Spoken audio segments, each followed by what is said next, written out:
Hello students, मैं Ranjit Kumar, physics faculty.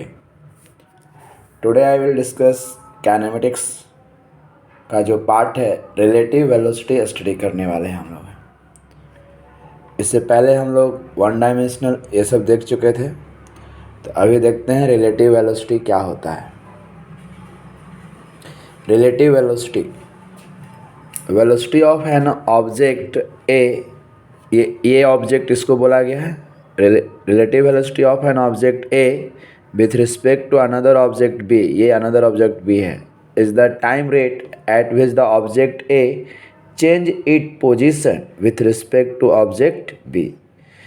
तो velocity का किसी का रिस्पेक्ट में यदि पोजीशन चेंज हो रहा है तो उसी के रिस्पेक्ट में हम लोग स्टडी कर रहे हैं। जैसे ये हमारे पास ऑब्जर्वर है, तो इसके रिस्पेक्ट में इसका पोजीशन चेंज हो रहा है, इसके रिस्पेक्ट में इसका ही पोजीशन चेंज हो रहा है। लेकिन हमको ए के रिस्पेक्ट में बी का स्टडी करना है, बी के रिस्पेक्ट में ए का स्टडी करना है। इस तरह यहाँ पे रिलेटिव वेलोसिटी, दो ऑब्जेक्ट के बीच में रिलेटिव वेलोसिटी हम लोग को देखना है। तो पोजीशन चेंज होना चाहिए, ए और बी के बीच में पोजीशन चेंज हो रहा है, उसको हम लोग देखते हैं। Rate at which object A change its position with respect to object B, मतलब ए का पोजीशन बी के रिस्पेक्ट में time rate at which object change its position with respect to object B. Time rate मतलब D by D T हो, D X by D T हो रहा है। यहाँ पे देखिए ए जो है यहाँ से ऑरिजिन से 0 1 पोजीशन पे है, ये 0 2 पोजीशन पे, ये पोजीशन वेक्टर ये है। टी टाइम बाद ये इसका x1 हो गया और इसका हो गया x2 हो गया। तो displacement of A in time t is given by x1 minus x01। T time में कितना, तो पहले से तो ये था और फिर बाद में यहाँ पहुँच गया तो x1 माइनस x01 और इसका वेलोसिटी कितना है v1। तो टी टाइम में यहाँ तक पहुँचा तो v1 इंटू टी कर दिए, इसमें एक्सेलरेशन नहीं था तो v1 इंटू टी कर दिए। ये क्या आ गया, डिस्प्लेसमेंट आ गया ए ऑब्जेक्ट का।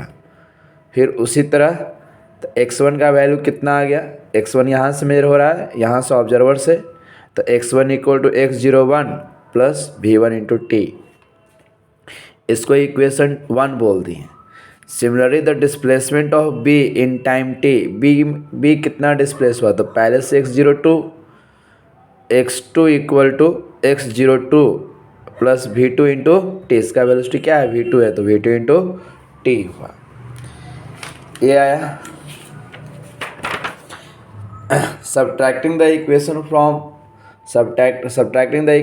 one from the equation 2, one को इक्वेशन 2 से डिवाइड कर दिए तो x2 माइनस x1, तो x02 माइनस x01, ये जो पहले से था उसको सब माइनस कर दिए एक साथ, और v2 into T minus v1 into T, और इसको जो होता है इसको हम लोग बोल दिए x0 बोल दिए इनिशियल, इसको बोल दिए x02 को x0 माइनस x01 को x0 बोल दिए इनिशियल पोजीशन। रिलेटिव डिस्प्लेसमेंट, इसी को बोलते हैं relative displacement of B with respect to A T equal to 0 initially, तो इसको x0 बोल दिया। और ये क्या हुआ v2 इंटू टी और v1 मतलब t कॉमन ले लिए और ये x मान लिए, इसको दोनों का जो पोजीशन चेंज हुआ दोनों एक दूसरे के रिस्पेक्ट में, उसको x मान लिए। तो x equal to x0 plus v2 minus 1 into T, इसको इधर ले आए तो x minus x0 into equal to T v2 minus v1, तो v2 माइनस v1, ये v2 minus v1 equal to x minus x0 by T. तो ये क्या है, पोजीशन वेक्टर, इसको इंडिविजुअली डिवाइड करेंगे तो ये है क्या, तो ये velocity of B with respect to 1 है। ये b का v2 था और a का v1 था, तो यहाँ पे इसको लिख सकते हैं, इसको ऐसे लिखा जा सकता है velocity of b with respect to a, तो x minus x0 by T, relative velocity of b with respect to a, v b a equal to velocity of b minus velocity of a। Velocity of a with respect to b लिख सकते हैं velocity of a minus velocity of b, ये दोनों में आया। और इन दोनों का इक्वेशन है, रिलेटिव डिस्प्लेसमेंट कैसे चेंज हो रहा है उसको भी टाइम रेट से डिवाइड करेंगे, तो इसका स्टेटमेंट में लिखा हुआ था। ठीक है। तो ये रिलेटिव वेलोसिटी और वेक्टर फॉर्म में है, इसमें अभी डायरेक्शन कुछ भी नहीं हम देखे हैं, ये वेक्टर फॉर्म में ए का वेलोसिटी बी के रिस्पेक्ट में, बी का वेलोसिटी ए के रिस्पेक्ट में, ये वेक्टर फॉर्म में। अभी इसका जो मैग्नीट्यूड फॉर्म में हम देखेंगे, जैसे देखिए एक पार्टिकल यहाँ पे, एक पार्टिकल यहाँ पे, दोनों के बीच का डिस्प्लेसमेंट इनिशियली एक्स है, ये 2 मीटर पर सेकेंड से और ये 4 मीटर पर सेकेंड से। इसी डायरेक्शन को पॉजिटिव माने तो दोनों क्या हो गया, दोनों का डायरेक्शन पॉजिटिव हो गया। अब यहाँ पे magnitude velocity of B minus velocity of A, अब दोनों का मैग्नीट्यूड फॉर्म लिखेंगे तो ये 4 प्लस लिया हुआ है, तो ये भी क्या लेंगे प्लस है, तो 4 माइनस 2 क्या होगा 2 मीटर पर सेकेंड। तो distance between A and B always increases because V B is greater than V A. यदि वी बी का वेलोसिटी, इसका वेलोसिटी ए से ज़्यादा रहेगा तो डिस्टेंस हमेशा क्या होगा, इंक्रीज होगा। आप अच्छे से इसको एक बार ऑब्जर्व कीजिएगा। यहाँ देखिए special case, when two object move with equal velocity, दोनों ऑब्जेक्ट इक्वल वेलोसिटी से मूव कर रहा है, तो velocity of B with respect to A, वही कार का बी का वेलोसिटी क्या माने 2 माने थे v2, और ए कार का स्पीड क्या माने थे v1, तो v2 माइनस v1 इक्वल, दोनों का स्पीड इक्वल है तो क्या हो गया 0, मतलब दोनों के बीच का डिस्टेंस कांस्टेंट रहेगा। दोनों के बीच का डिस्टेंस क्या रहेगा, कांस्टेंट। एक कार ये है, एक कार ये है, दोनों का स्पीड कांस्टेंट, दोनों के बीच का ये जो डिस्टेंस है दोनों हमेशा सेम रहेगा। तो ग्राफ जब प्लॉट करेंगे तो एक बी स्टार्ट हो रहा था x02 से और ये x01 से, यहाँ से ऑब्जर्वर से, और ये दोनों के बीच का x नॉट जो है वो हमेशा मेंटेन रहेगा, कभी चेंज नहीं करेगा वो। तो दोनों का स्लोप क्या हो गया कांस्टेंट, तो ऐसे चलेगा ग्राफ, रिलेटिव डिस्प्लेसमेंट का ग्राफ है। When the two object move with unequal velocity, इसमें दो कंडीशन होगा, v1 is greater then v2, मतलब पीछे वाला का वेलोसिटी आगे वाला से ज़्यादा, जैसे हम लोग फिगर देखे थे यहाँ पे जो फिगर दिए थे v1 और ये क्या था v2, तो v1 is greater then v2 होगा, तो क्या हो जाएगा क्रॉस कर जाएगा, x minus x note is negative, ये क्या वैल्यू आ जाएगा यहाँ से x माइनस एक्स नोट के जो निगेटिव आ जाएगा, ये x माइनस एक्स नोट क्या आ जाएगा, ये x माइनस एक्स नोट क्या आ जाएगा निगेटिव, क्योंकि v1 का वैल्यू ज़्यादा है v2 से, तो ये ज़्यादा होगा तो निगेटिव आएगा, मतलब सेपरेशन क्या होगा डिक्रीज करेगा, क्रॉस कर जाएगा। ये देखिए यहाँ पे v1 is greater then v2, तो इस पॉइंट पे ये क्रॉस कर जाएगा, एट मीटिंग टाइम है ये, इस टाइम पे क्या होगा मीट कर जाएगा body. v2 is greater then v1, तो x माइनस एक्स नोट क्या आ जाएगा पॉजिटिव, ये जो x माइनस एक्स नोट क्या है पॉजिटिव आएगा, सेपरेशन इंक्रीज करेगा, कभी भी मीट नहीं होगा, किसी भी पॉइंट पे ये मीट नहीं करेगा, तो ये इधर की ओर जा रहा है और ये इधर की ओर कभी मीट नहीं करेगा, तो इस कंडीशन में मीट नहीं होगा, इस कंडीशन में मीट होगा। यहाँ पे देखिए एक क्वेश्चन था, टॉप कंडीशन ये, when two object move in the opposite direction and v1 is taken as positive and v2 is taken as negative, then v velocity of एक relative velocity of a with respect to b, तो इसको मानिए positive, तो ये क्या हो गया negative, तो v1 प्लस v2 होगा। और जब एक दूसरे से दूर जा रहा है, ये ऐसे जा रहा है, ऐसे आएगा तो भी प्लस होगा, और ऐसे जा रहा है तो ये भी प्लस होगा। तो देखो इसमें तो मीटिंग नहीं होगा, एक दूसरे से दूर जाएगा, और मीटिंग हो भी सकता है, जब एक दूसरे से ऐसे आएगा तो मीटिंग भी हो सकता है, ठीक है। अब यहाँ पे एक क्वेश्चन है, इस क्वेश्चन को समझने की कोशिश कीजिएगा। Two towns A and B are connected by regular bus service with bus leaving in either direction every t minute. A man cycling with a speed of 20 km per hour in the direction of A to B. Notice that bus goes him every 18 minutes in the direction of his motion every 6 minutes in the opposite direction. What is the period t of the bus service and with what speed do the bus moving on the road? ठीक है, मतलब कितने period पे bus stand से बस leave करेगा वो निकालना है, और बस का स्पीड क्या होगा। Let v kilometre per hour the constant speed which bus is moving between the town A and B से मूव कर रहा है, ठीक है। Relative velocity of bus with respect to bus, relative velocity of bus with respect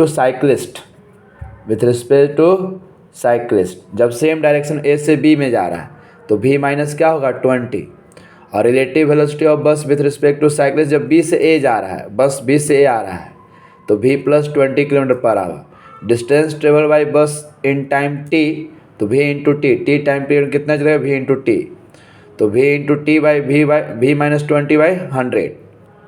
ठीक है, मतलब इस डिस्टेंस से, इस रिलेटिव स्पीड से डिस्टेंस ये v इंटू टी कवर करेगा, और जब अपोजिट में जाएगा तो इस ये v इंटू टी डिस्टेंस हो गया, इसे डिवाइड करेंगे और इतना मिनट 6 मिनट लग रहा है। अपोजिट डायरेक्शन के लिए 6 मिनट लग रहा था और सेम डायरेक्शन के लिए 18 मिनट रहा था। तो v into T equal to 18 into V minus 20, और ये v into T equal 6 into V plus 20, equating the equation 1 and 2। तो इक्वेटिंग द इक्वेशन 1 तो 18 into V minus 20 equal to 6 into V plus 20, तो ये 6 cancel हो गया, ये 3v minus 60 और ये v प्लस 20। ठीक है, तो minus 60 minus 20 equal to minus 2v, तो v इक्वल टू क्या आ गया 40 किलोमीटर पर आवर। ये मतलब कि बस स्टैंड से निकलेगा 40 किलोमीटर पर आवर से। Put the values of v in the equation 1, तो t का वैल्यू आ जाएगा। तो t का वैल्यू क्या आया, तो t का वैल्यू जब इक्वेशन 1 में पुट किए तो t का वैल्यू 9 मिनट आया, t का वैल्यू। ठीक है, इसको अच्छे से सॉल्व कीजिएगा। A long belt is moving horizontally with a speed of 5 km per hour. A child is running on belt to and fro with a speed of 9 km per hour. With respect to belt, between his father and mother located 50 meter apart. Belt for an observer on a stationary plate from the outside. What is the speed of child running in the direction of motion of the belt? देखिए ध्यान से, ये जो question पहला है, ये belt है हमारे पास, यहाँ पे ये चाइल्ड है और इस डायरेक्शन में मोशन कर रहा है। ये हमारे पास बेल्ट है, मूविंग इधर की ओर मूव कर रहा है, चाइल्ड इधर की ओर मूव कर रहा है।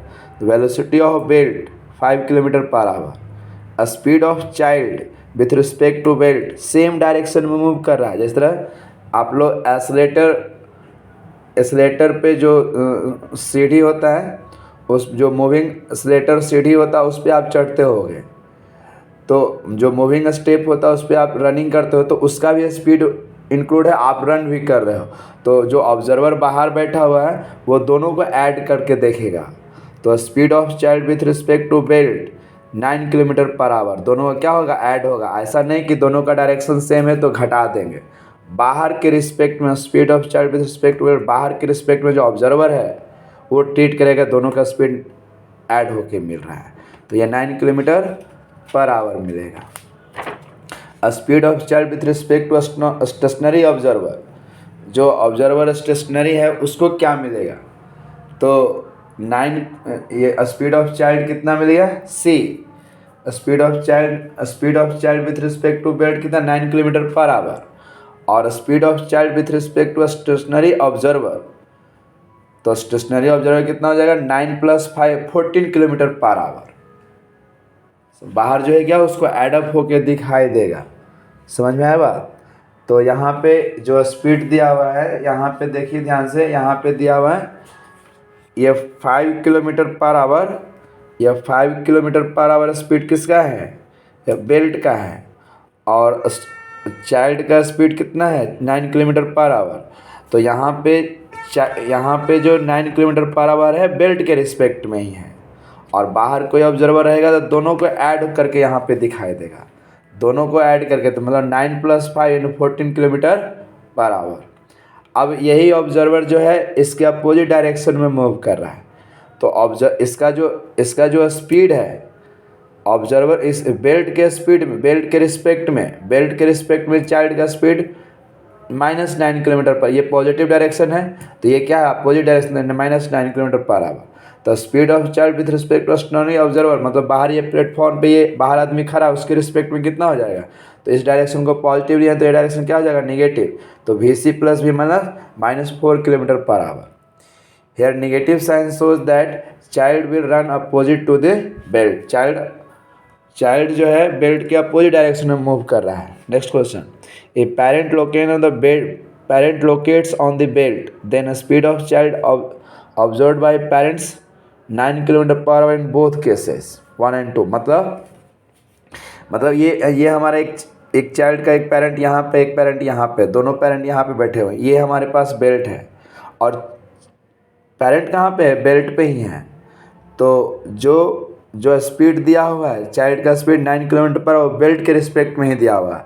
तो दोनों पेरेंट के हिसाब से, दोनों पेरेंट के रिस्पेक्ट में चाइल्ड का स्पीड 9 किलोमीटर पर आवर ही होगा, चाहे ये इधर मूव करे चाहे ये इधर मूव करे। दोनों केस में चाइल्ड का स्पीड 9 किलोमीटर पर आवर। तो दोनों के बेल्ट का लेंथ कितना दिया हुआ, 50 मीटर। तो टाइम कितना लगेगा 50 मीटर को डिस्टेंस कवर करने में, तो डिस्टेंस अपॉन स्पीड, तो 50 डिवाइड बाई 9 बाई ये मीटर पर सेकंड में, मतलब 20 सेकंड में बेल्ट को कवर कर जाएगा। ठीक है, आप इसको एक बार अच्छे से ऑब्जर्व कीजिए।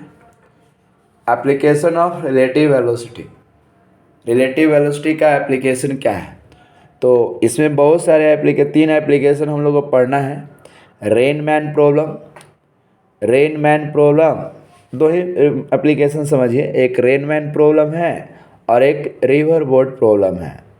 और ये दोनों ही समझने की ज़रूरत है। इसमें थोड़ा सा भी कन्फ्यूजन रहेगा तो आपको समझ में नहीं आएगा। रिलेटिव वेलोसिटी का कॉन्सेप्ट इसमें अच्छे से यूज है। देखते हैं रेनमैन प्रॉब्लम। तो आप if the rain is falling down with velocity V, ये देखिए यहाँ से ऐसे वेलोसिटी ये रेन फॉल करेगा, या ऐसे रेन फॉल कर रहा है। And man is moving on ground with velocity V man, ground के रिस्पेक्ट में मैन इधर की ओर ऐसे मूव करेगा। ठीक है, वो भी मैन बोल दिए। The relative velocity of rain with respect to man, ये भी रिलेटिव इसको बोलेंगे। ये इसको भी रिलेटिव, मतलब relative velocity of rain with respect to man, ये मैन का स्पीड ग्राउंड के रिस्पेक्ट में, ये रेन का स्पीड ग्राउंड के रिस्पेक्ट में, vertically downward. appears different than its appear to a stationary observer। ये जो रिलेटिव वेलोसिटी है ये डिफरेंट है स्टेशनरी ऑब्जर्वर के रिस्पेक्ट में। देखिए ध्यान से, when rain is falling vertically down, यहाँ से ये रेन फॉल कर रहा है वर्टिकली डाउनवर्ड, ऐसे ये ऐसे दिखा रहे हैं, मतलब ये वर्टिकली डाउनवर्ड, ये ऐसे रेन फॉल कर रहा है। ये वाई एक्सिस वर्टिकली डाउनवर्ड को रिप्रेजेंट कर रहा है। अब यहाँ से रेन फॉल कर रहा है। अब मैन का स्पीड इधर की ओर है, ये वेलोसिटी ऑफ मैन है विथ रिस्पेक्ट टू ग्राउंड, और ये वेलोसिटी ऑफ रेन है, ये रिलेटिव वेलोसिटी है, ये relative velocity of rain with respect to man है ये। और यहाँ पे ये ऐसे वेलोसिटी ऑफ रेन है, ये वेलोसिटी ऑफ रेन है। तो हमको ये वेलोसिटी निकालना है। अब मैन इधर की ओर चल रहा है, तो मैन इधर की ओर चल रहा है, जैसे ये बारिश ऐसे हो रहा है, ये बारिश ऐसे हो रहा है, पहले ये वर्टिकली डाउनवर्ड हो रहा था, आदमी इधर की ओर गया तो इसका जो रिलेटिव वेलोसिटी हो गया ये होगा। तो आप अम्ब्रेला कैसे करोगे, ऐसे करके, जैसे ऐसे हो रहा है तो अम्ब्रेला ऐसे करके चलोगे आप, या ऐसे करोगे तो उड़ ही जाएगा, ऐसे करके चलोगे। तो ये रिलेटिव वेलोसिटी ये रेन का हुआ, जितना आपका स्पीड ज़्यादा होगा इस तरह ये रिजल्टेंट इधर की ओर बेंड करेगा। तो ये भी relative velocity of rain with respect to man, velocity of rain plus velocity of minus होगा ये। तो ये माइनस साइन क्या इंडिकेट कर रहा है कि जस्ट इसके अपोजिट हो गया, यही वेलोसिटी ऑफ मैन माइनस में चला गया। इसको पॉजिटिव माने तो ये क्या हो गया, निगेटिव हो गया। तो velocity of rain with respect to man हुआ। यदि इसको निगेटिव जे कैप बोले तो ये निगेटिव जे कैप बोल दे, ये इसको आई कैप बोले तो निगेटिव आई कैप ये हुआ।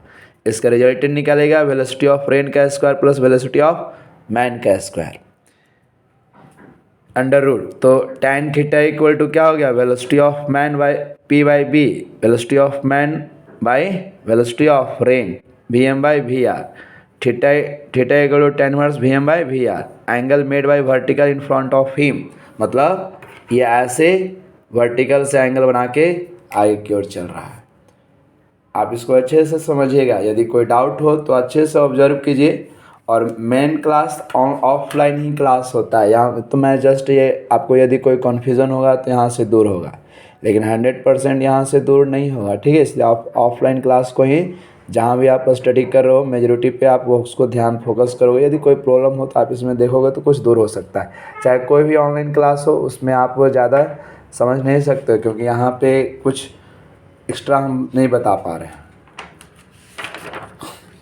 यहाँ पे देखिए case 2, when rain is falling from the front making an angle theta phi with vertical. जैसे देखो अब रेन वर्टिकली डाउनवर्ड नहीं है, रेन ऐसे नहीं फॉल कर रहा, रेन ऐसे फॉल कर रहा है, रेन ऐसे फॉल वर्टिकल से कुछ थीटा एंगल पे है, वर्टिकल से कुछ थीटा एंगल पे रेन फॉल कर रहा है, ये वर्टिकल से कुछ थीटा एंगल पे रेन फॉल कर रहा है। तो ये कह रहा when rain is falling from the in front of making angle phi, ये फाई एंगल से आ रहा है, ये फाई एंगल से रेन आ रहा है, पहले वर्टिकली आ रहा था, मैन इधर क्यों ही चल रहा है। तो ये जो इसका वेलोसिटी पहले ही से ऐसे रेन का, अब पिछले केस में वर्टिकली डाउनवर्ड था, तो इसका दो कंपोनेंट टूट जाएगा, एक वी आर कॉस फाई इधर और वी आर साइन फाई इसका कंपोनेंट, रेन का वेलोसिटी, ये रिलेटिव वेलोसिटी अलग होगा और ये वेलोसिटी ऑफ रेन है विथ रिस्पेक्ट टू ग्राउंड, जब आदमी मूव नहीं कर रहा है तब ये बात होगा। इसका दो component V R sine phi और ये वी आर कॉस फाई। अब ये वेलोसिटी ऑफ रेन है, sorry relative velocity of rain with respect to man है। तो इस साइड कितना velocity of relative velocity V R cos phi, ये हो गया वर्टिकल में, और हॉरिजॉन्टल में दो वेलोसिटी आ गया, वी आर साइन फाई और ये वी एम भी आ गया, दो वेलोसिटी आ गया। तो relative V R cos phi J cap minus V R sine phi V M, ये आई कैप में और ये जे कैप में, इसका रिजल्टेंट पूछेगा तो वी आर कॉस फाई का होल स्क्वायर और V R sine phi plus V M का होल स्क्वायर। तो इसके एंगल भी पूछा जा सकता है, ये जो एंगल है इसके साथ एंगल कितना बन रहा है, वर्टिकल के साथ ये थीटा एंगल पे चल रहा है ये, तो tan theta equal to P by B, तो ये V R sine phi plus V M tan theta P हुआ और ये क्या हो गया बी हो गया, तो V R sine phi plus V man equal to V divide by V R cos phi, तो यहाँ थीटा एंगल आ गया, theta equal to tan inverse V R sine phi plus V man divide by V R cos phi. Rain appear to be more horizontal that it appears to be person rest, जैसे ही person यदि rest में होगा तो मोर horizontal ये appear होगा, ठीक है। When rain is falling from the back side at angle phi with vertical, जैसे यहाँ पे आदमी जो है इस तरह चल रहा है, आदमी इधर की ओर चल रहा था और पीछे से कभी तुम ऐसा हो पीछे से तुम्हारे पास रेन फॉल कर रहा है, तो ये जो है फाई एंगल से रेन फॉल हो रहा है तुम्हारे एंगल वर्टिकली फाई एंगल से, और जब तुम आगे की ओर चलना स्टार्ट करेगा तो ये रिलेटिव वेलोसिटी है तुमसे थीटा एंगल पे ही है, आप आगे की ओर चल रहे थे तो पीछे से रेन फॉल कर रहा है, तो पीछे से रेन फॉल कर रहा है तो ये क्या है, ये वेलोसिटी ऑफ रेन है नॉट रिलेटिव वेलोसिटी, ये velocity of rain with respect ground है, मूव नहीं कर रहा आदमी, और मूव करा तो हमारे पास ये एंगल और इधर इंक्लाइनेशन घट गया ये थीटा से वर्टिकल से, तो इसका दो component V R cos phi इधर की ओर वी आर साइन फाई। अब जब ये वी आर साइन फाई का डायरेक्शन ये हुआ और वी एम का माइनस वी एम का डायरेक्शन ये हुआ, जब ये दोनों इक्वल हो जाएगा तब ये हमको मिलेगा, ये वाला मिलेगा, तो relative velocity V R cos phi J cap और minus V M plus V R sine phi I cap, तो रिलेटिव वेलोसिटी क्या हो गया, इसका मैग्नीट्यूड हो गया, यानी यदि ये कंपोनेंट जीरो हो जाएगा तो सीधे वर्टिकली फॉल करेगा। तो कभी क्वेश्चन एराइज होता है कि इस कंडीशन में कितना स्पीड से चले कि वर्टिकली फॉल हो जा रेन, तो इसको कर देंगे जीरो, तो यहाँ से जीरो कीजिएगा तो एंगल हमको मिल जाएगा, वेलोसिटी एंगल दिया हुआ तो वेलोसिटी ही मिल जाएगा, इसलिए अच्छे से समझने की कोशिश कीजिएगा। V R sine phi minus V M V R cos phi ये एंगल हुआ। Is it clear? यदि कोई डाउट हो तो आप ज़रूर अच्छे से पूछिएगा। In this case if velocity of man is less than velocity of rain V sine phi, मतलब वी साइन फाई और ये इसका वेलोसिटी ज़्यादा है, तो इसका वेलोसिटी ज़्यादा है than rain appear to fall back, तब आपका रेन पीछे से ही ऐसे जाएगा, यदि आदमी आगे की ओर चल रहा है तो ऐसे चलेगा, यदि दोनों का इक्वल हो गया तो ये बोल रहे तो ये वर्टिकली डाउनवर्ड होगा, और यदि इसका ज़्यादा होगा तो आगे से हमको V M is greater than V R sine phi then rain appears to fall from in front of it, इस केस में आई से रेन आएगा, ठीक है। एक क्वेश्चन देखिए यहाँ पे, rain pouring down at an angle of alpha with the vertical, ये वर्टिकली डाउनवर्ड रेन फॉल हो रहा है एट एंगल विथ वर्टिकल, ये वर्टिकल से एंगल लेकर चल रहा है, constant speed 10 metre per second. A women run against the rain with a speed of 8 metre per second, ये वोमेन है, इधर की ओर चलना स्टार्ट किया, and sees that rain makes an angle beta with the vertical, find the relation between alpha and beta. जैसे पहले rain ऐसे फॉल कर रहा था, जैसे ही आगे की ओर दौड़ना स्टार्ट किया तो ये देख रहा है क्या कि ये बीटा एंगल से इसके पास आना स्टार्ट हो गया, एंगल इसके पास चेंज कर गया, ये रिलेटिव ये एंगल बीटा हो गया। तो कह रहा है अल्फ़ा बीटा में रिलेशन बताइए। तो ये वी आर रिलेटिव वेलोसिटी, ये वी आर वेलोसिटी है, तो ये वी आर कॉस फाई, ये वी आर साइन फाई, और इसका रिलेटिव वेलोसिटी ऑफ वोमेन का है, ये रेन का है, velocity of rain with respect to women.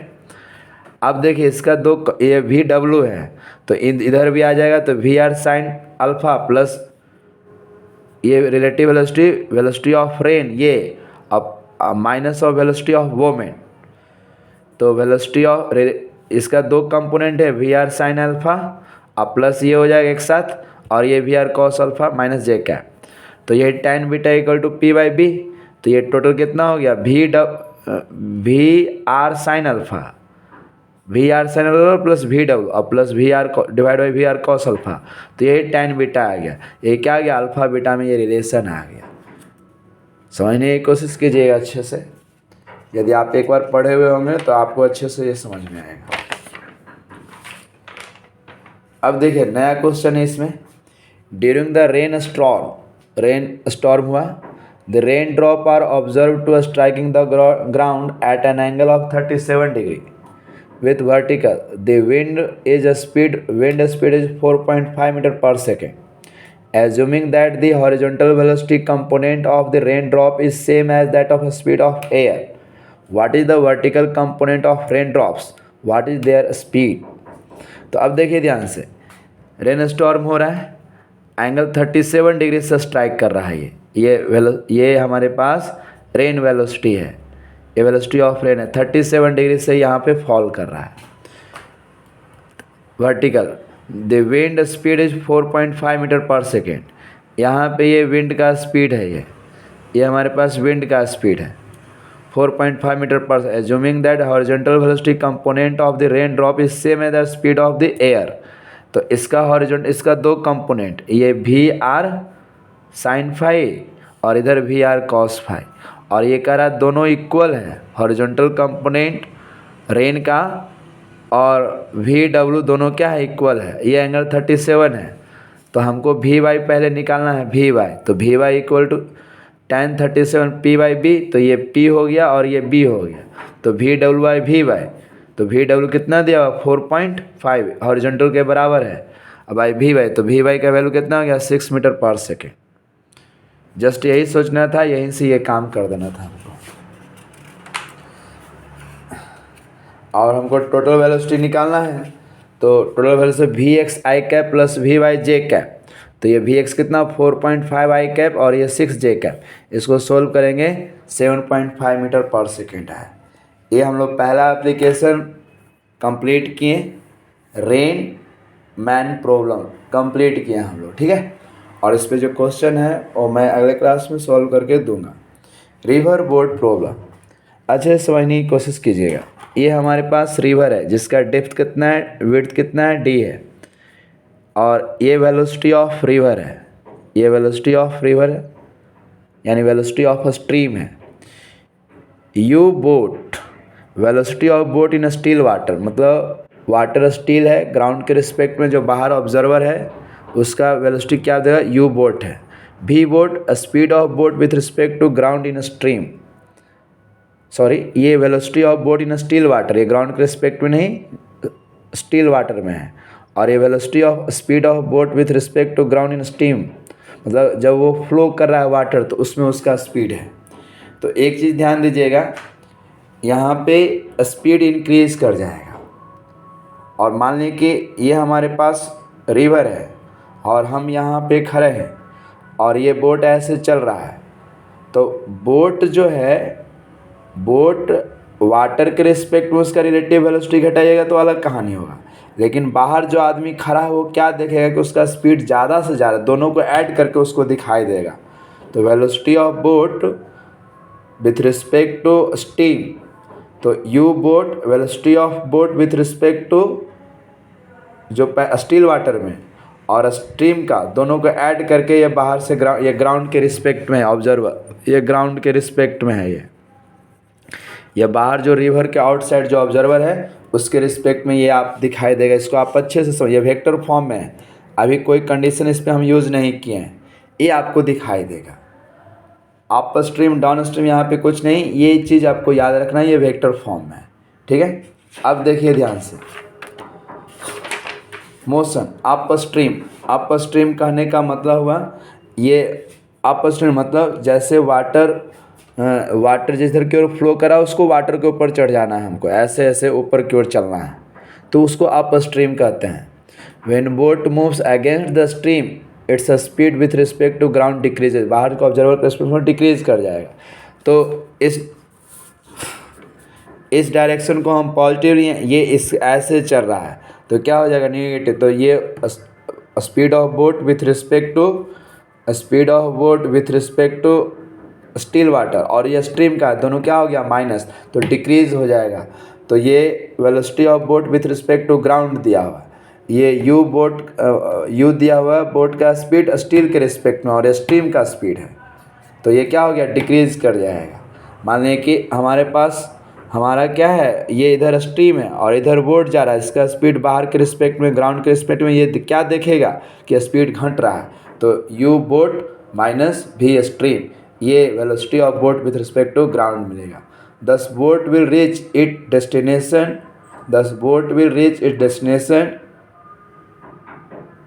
Destination U boat is greater than stream, it will time more than the required in still water, मतलब still water के comparison में इस तरह के कंडीशन में उसको ज़्यादा टाइम लगेगा।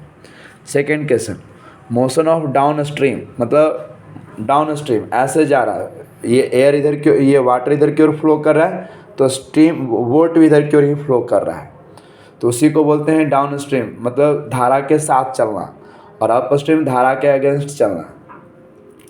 Stream add it velocity to the boat and hence with respect to ground the speed of boat increases, इस केस में बोट का स्पीड क्या होगा इंक्रीज कर जाएगा। तो velocity of boat with respect to ground मतलब velocity of boat plus velocity of stream, इस केस में स्पीड क्या होगा इंक्रीज कर जाएगा। यहाँ पे ऑब्जर्वर है, ये वेलोसिटी ऑफ बोट है, इधर भी स्ट्रीम है, दोनों में क्या कर देंगे ऐड कर देंगे, दोनों में क्या कर देंगे ऐड कर देंगे।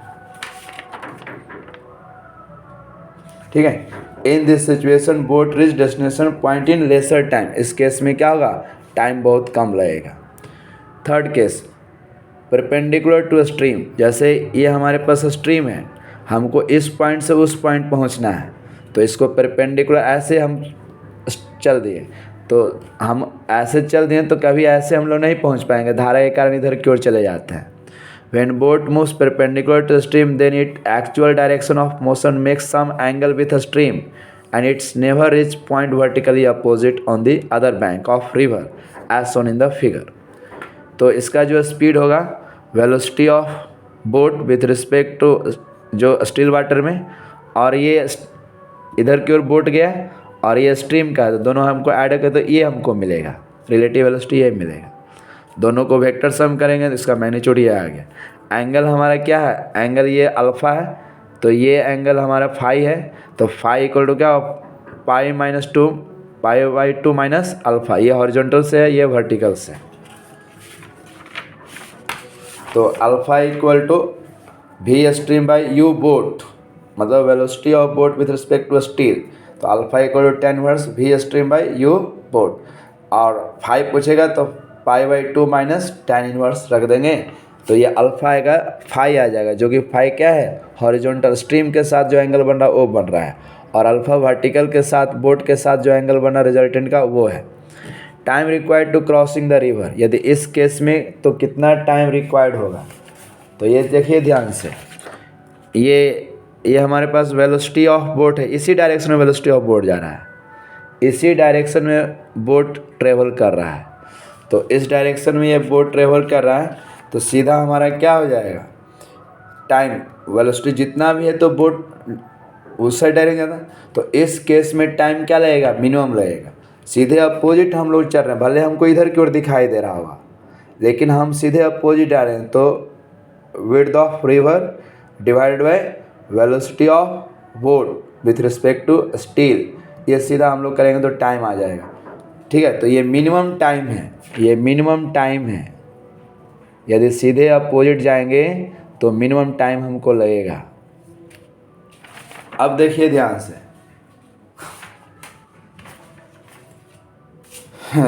Drift along the stream, drift velocity मान लें कि ये इधर की ओर गए हैं, तो ड्रिफ्ट कितना किए, तो ड्रिफ्ट करेंगे किस वेलोसिटी, स्ट्रीम के वेलोसिटी का ड्रिफ्ट कर रहे हैं, तो स्ट्रीम के वेलोसिटी ड्रिफ्ट कर रहे हैं, तो जितना टाइम हमको इधर जाने में लगेगा उस टाइम में स्ट्रीम हमको इधर लेके जाएगा, तो यही क्या होगा, ड्रिफ्टिंग हुआ, या इसी को बोलते हैं हम लोग शिफ्टिंग ही बोलते हैं। तो कितना डिस्प्लेस हुआ अपोजिट वर्टिकली से, कितना डिस्प्लेस किया हमारा पोजीशन, तो drift v stream into time taken to cross the river, तो v stream time taken to cross the river d by u boat, यही हमारा ड्रिफ्टिंग होगा। और इसी कंडीशन में the minimum time taken by boat to cross the river, ये minimum time है river को क्रॉस करने में। अब देखिए, अब आपको पास आया कि मिनिमम ड्रिफ्ट कब होगा, मिनिमम ड्रिफ्ट ये यहाँ से ये देखिएगा, minimum drift it means reach vertically opposite point on the other bank to the river, boat has to move at an angle π/2 + theta with stream as shown in the figure. देखिए ध्यान से कैसे हमको चलना पड़ेगा, कैसे चलना पड़ेगा, ये हमारे पास रिवर है, ये रिवर का एक एंड है और ये अदर बैंक है, ये दो बैंक है रिवर का, तो हमको मिनिमम डिस्टेंस मतलब वर्टिकली अपोजिट जाना है, तो ऐसे आप जाइएगा, ऐसे जाइएगा सीधे, तो आप मिनिमम नहीं चलो क्योंकि आपको इधर डिस्प्लेस कर देगा, आप इधर की ओर चलिए तो आप यहाँ पहुँच जाइएगा।